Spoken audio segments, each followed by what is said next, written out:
देखो अनुच्छेद 116 से बताओ तो नहीं, एक दिन तो नहीं अनुच्छेद फिर से बताई 112 से फिर से पूरा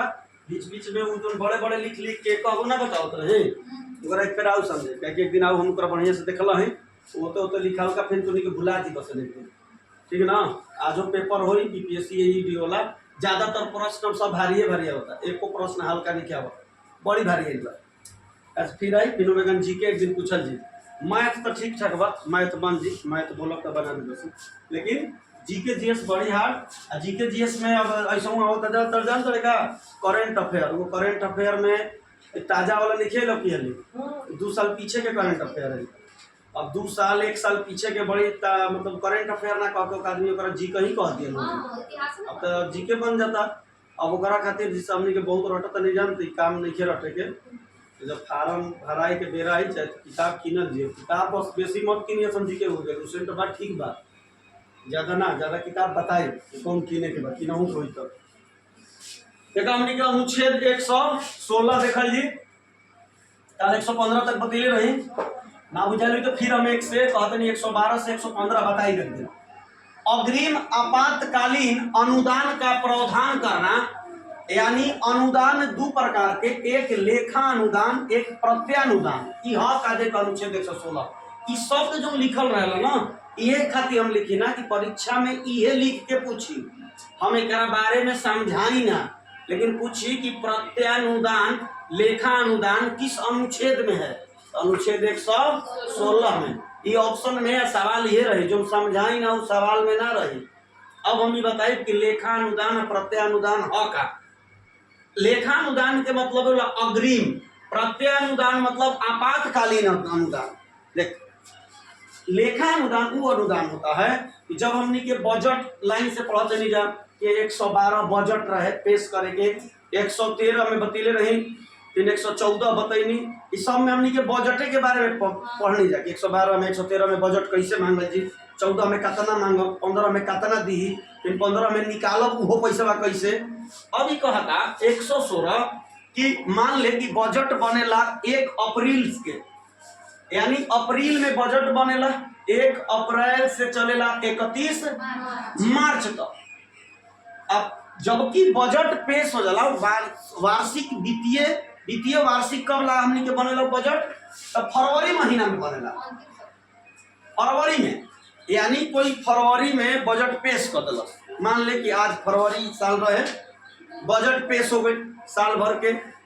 आ जून देखे तो सांसद के चुनाव होला अप्रैल मई के बाद, अप्रैल मई में होला 2024 में ये सीजन में वोट दिवैले रखब तू से याद कर गर्मी रहे बैठल रहसन हो जा तो अप्रैल में वोट दिवैले होकर, तो अप्रैल में वोट दिवैली जौन सरकार पहले से मोदी जी के रहे तो फरवरी में बजट पेश कर दिलन कि हम हई काम करब, अप्रैल में चुनाव है कि समय तो ठीक बा कि जीत गई, कल्पना कर कि कहीं हार गई, मान ले कि हार गया अप्रैल में वोट भइल मई तक चुनाव चलेला, रिजल्ट जून जुलाई में आवेला, जून में ऐसा रिजल्ट आई 2024 में, जब जून में रिजल्ट आये तो मान ले कि मोदी जी का हो गिलन हार गिलन। अब वो जो साल भर के वार्षिक बजट पेश कर दिले रहन और जून में अब है नहीं खन, जून में आ गिलन मान ले राहुल गांधी। अब राहुल गांधी के अपन नया सिरा से काम करेगा, वो काम तो कबो करी हम ना जब मोदी जी करके बजट पेश किले बन, कहीं बार बार मोदी जी कहिए ना कि हमारा ही बजट तुम किए हो यानी हमारा काम अच्छा है, कुछ कहिए हम तो अब दूसरा काम करी, तो अपन बजट जब पेश करी अपन काम करे खातिर वो अपन नया सिरा से फिर बजट मांगी, यानी संसद में फिर से वो लेके आई तो संसद ओकरा माना ना करी, वो अग्रिम लेखा अनुदान के तहत अग्रिम पैसा दी, केकरा दी जे चुनाव में अब फिर से जीत गई बा ओकरा खातिर अलग से वो का कि फिर से वो पैसा मांग लेबा और अपन बजट पेश किलस कि हम हई काम अब करब काहे कि हम चुनाव अब हम जीतल बानी। तो 116 अनुच्छेद यह कहला कि आप लेखा अनुदान के तहत अग्रिम यानी बजट फरवरी में पेश करी हम राहुल गांधी कहे कि जीतल जून जुलाई में बा तो फरवरी में फिर न बजट उनका खातिर आई, लेकिन अग्रिम में बजट पेश कर दिल कहे कि फरवरी आवे में अभी टाइम बा, हमारा भी अभी 6 महीना, कहे कि मोदी जी हार गिल बन लेकिन जीत गिलन तब तक कोई दिक्कत नहीं। ऐसा ही सोच कि कबो ना कबो 2014 में मोदी जी बना रहन तो वो बड़ी हारा रहन कांग्रेस सरकार मनमोहन सिंह, तो वो बड़ी फरवरी में बजट पेश कैल, मोदी जी जून में बनल हो तो अग्रिम बजट लाइल हो कि ना लाइल हो, लेखा अनुदान लाइल हो ना, तबे ना अपन सिरा से काम कलन। 14 से चालू कर दिलन कि 15 अगस्त के अब स्वच्छता पर खर्चा होगी तो सब लोग घर घर शौचालय बनेगा। कांग्रेस के जमाना में तो घर घर शौचालय बनवा के पैसा तो ना मिलत रहे, ये तो 2014 में अलन तब 15 में मोदी जी किलन तो घर घर शौचालय बना, तो खातिर बजट अग्रिम पेश करी हम ना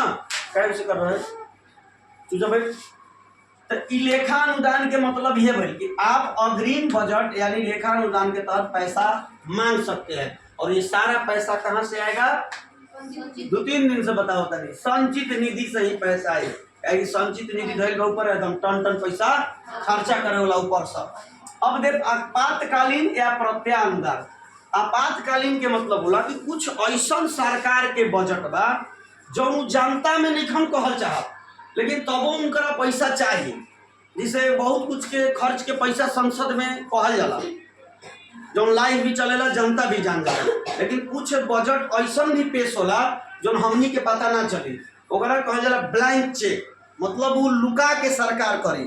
लेकिन अंदरूनी रूप से पता संसद वाला आदमी के कुछ के रही, लेकिन जनता के पता ना रही। अब देखो कैसन बजट रहेला, मान ले अभी हमनी के देश कहीं से परमाणु बम खरीदता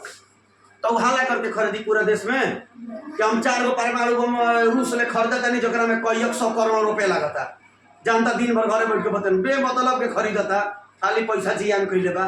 तो कुछ काम ऐसा होला जो कहे लायक नहीं है। घरों में मान ले कुछ ऐसा होलन जो गार्जियन बान जौन जौन छोट मोट खर्चा बा कही हम, लेकिन जनियन कि अब घर में बड़ा रकम के खर्चा होके वाला बा, तो अगर वो कही हम तो जनियन के बेट घरे कह देता मयुआ टेंशन में हो जी, एगो पपो टेंशन में हो जी, और 5 करोड़ रुपया लगी, पता चले कि काम होने से पहले ही टपक जी चाहे कुछ हो जी, तो वो काम घर में ना कही हम, भले वो काम करी हम चाहे हाला भी हो जी। 2-4 प्रकार में ऐसा होला कि मान ले कोई नौकरी करता 5,000 के महीना, अब पता चला अपन बेटा चाहे बेटी के बियाह में 2 करोड़ रुपया खर्चा कर दिलस, तो वो बेचारा कोई बगल में तुरंत अगर कही ना रे 5 लाख कमा लस पूरा तो 5 लाख की आमदनी बा 5 करोड़ खर्चा कर दिले कहाँ से, तो जवाब भी मांगे लगी। तो कुछ ऐसा काम सरकार भी करेला जौन तहरा बतावल जनता के जरूरी नहीं के समझ, यानी आपातकालीन स्थिति या कोनो युद्ध के समान, जैसे राफेल का मिसाइल के नाम राफेल पर राहुल गांधी रोजे बोलत रहन कि राफेल में घोटाला हुआ है। अब राफेल कीनत समय मोदी जी थोड़े पूरा जनता में संसद में आके कहलन हम राफेल हाथाना करोड़ों के खरीदा तनी रूस ले चाहे फ्रांस ले जहां से वो खरीदल होगा, तो कहलन तो ना। तो कुछ ऐसा चीज बा जौना खातिर बजट पेश होला तो प्रत्यानुदान यानी ब्लैंक चेक, यानी वो जनता या संसद में कहल जरूरी नहीं है, लेकिन वो काम भी कोई अनुच्छेद किसके तहत 116 के तहत। ये अग्रिम भी अनुदान मिली, फिर प्रत्यानुदान मिली, मतलब तू कहबा ना तब तारा पैसा मिली, जनावल कोनो जरूरी नहीं है, लेकिन हाँ काम ऐसा होके के चाहिए जौन में जनावल जरूरी नहीं है, कोनो युद्ध के समान या कोनो अंदरूनी वैसा काम बा। बात समझेला ही अभी तूने जनवरी चलते तो ये अनुच्छेद 116 अनुच्छेद 117 में एक दिन आओ तुम्ही के बतेली नहीं यार परसन, जैना अनुच्छेद 110 पढ़ाई वो दिन 117 भी पढ़ाते रहे,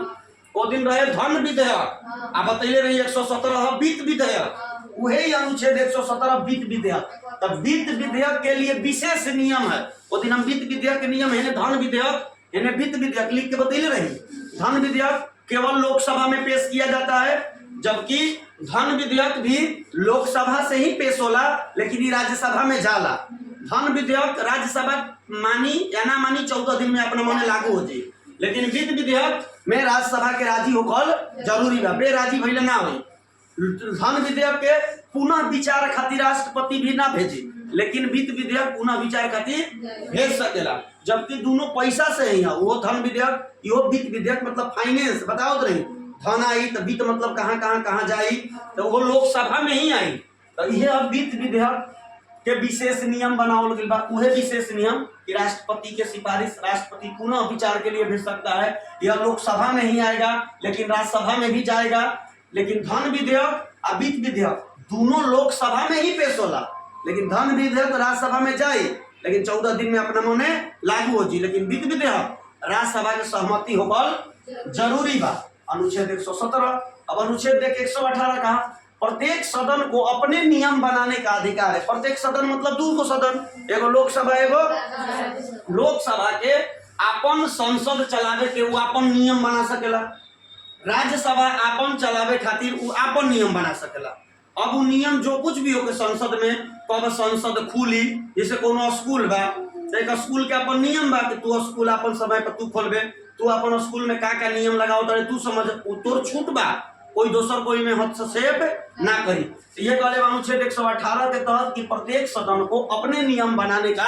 अधिकार होता है, जो भी संसद का नियम है वो अपना बना बिगाड़ सकता है। अनुच्छेद 119 वित्तीय कार्यों में तेजी लाने के लिए अनुमति देता है। क्या करता? अनुच्छेद 119 देता कि मान ले वित्तीय कार्य जौन तू संचित निधि से पैसा निकलने बड़ा जौन काम के करे खातिर वो काम के देख के कही कि अगर तेजी से नहीं हो तो तू आओ जल्दी पैसा मांग हमरा से, लेकिन काम तेजी से कर। जौन काम तू हमरा कहले रहस कि 100 रुपया दी हम हई काम करे के बा, तो वो काम का से होके के चाहिए? तेजी से होके के चाहिए। किस अनुच्छेद के तहत? अनुच्छेद 119 के तहत। अनुच्छेद 120 संसद में उपयोग किए जाने वाली भाषाओं को परिभाषित करता है। संसद में शुरू में नियम बना रहे कि तू वह भाषा में बतीब, बाद में कहल गया कि संसद में आप केवल 2 भाषा हिंदी या इंग्लिश में ही मतलब लेक्चर हो सकेला, संवाद हो सकेला। बाद में लेकिन बात के छूट देवल गई कि यदि कोई के हिंदी या इंग्लिश बढ़िया से नहीं आवत तो अपन भाषा में भी खड़ा होकर नहीं के बुझा, तू भोजपुरी में ही बोले, अपन बात के रखे, भले ओकरा कन्वर्ट करके देखबे कान में संसद में लगैले रहलन जा, तो का हो हेडफोन थोड़े गाना सुनतन जा ना, वो मशीन है। जब तू भोजपुरी बोलता वो जौन भाषा समझेला वो भाषा तब्दील करके उनकरा पीछे से बतावता वो बतिया समझ में आवता, जो कान में लगैले रहलन जा। तो संसद में का बा उपयोग की जाने वाली भाषा ऐसे इंग्लिश और हिंदी है, लेकिन कोई भी भाषा का आवाज दबे नहीं, सभी को छूट दिया जाता है कि वो अपने भाषा में संसद में अपनी बातें रख सकता है। लेकिन संसद में इसे भाषा पूछी तो काम में पूछा जाला इंग्लिश और हिंदी में, लेकिन वो अपन भाषा में भी देखबे कोई कोई बोलत रहेला, सब कोई अपन अपन भाषा बोलेला। ये अनुच्छेद 120 समझ में आए? तो लिख लो अनुच्छेद 116 से अनुच्छेद 120 समझ में आई?